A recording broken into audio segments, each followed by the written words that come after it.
Hi, my name's Tom Olafson. I'm an estate planning attorney and I serve clients in the Orland Park area. Thanks for coming to my website. I have something that I'd like to give you that's very special, but first I'd like to tell you a little bit about my practice.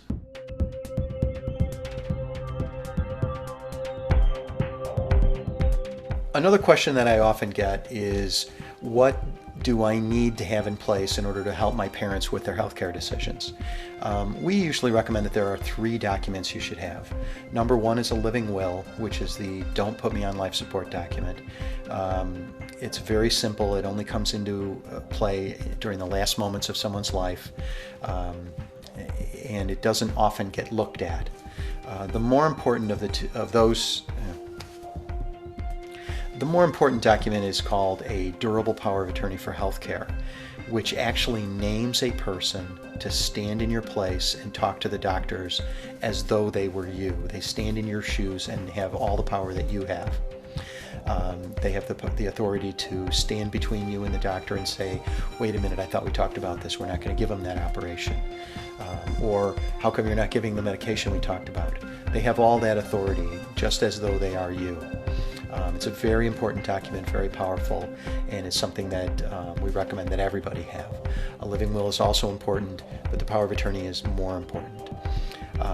The power of attorney also authorizes the person that you've named to get at your medical records. We run into one problem with the power of attorney in that when you name your spouse first and then your son second and maybe your daughter third to make the decisions, they go specifically in that order: spouse, son, daughter, whichever names you listed. If your spouse is out of town and your son goes to get the medical records, well, they're not the one that's listed right now, so they have a little bit of a problem getting medical records. So we recommend a third document, which is a medical records release, a HIPAA release. The HIPAA rules are the federal rules that govern how doctors and hospitals have to be careful with your medical records. And a medical records release authorizes one or several people to get at your medical records. So even when your spouse is out of town or she's in another part of the hospital, your son can run and get the medical records because the medical records release says he can. It makes things a little easier. It's not an official form, it's not a state authorized form. It's one that we found is very helpful and makes life easier for people, and that's really why we're here, is to make life easier for people. Now what I'd like you to do is go to my website and find out how you can get a free review of your existing trust documents to see if they come up to our standards.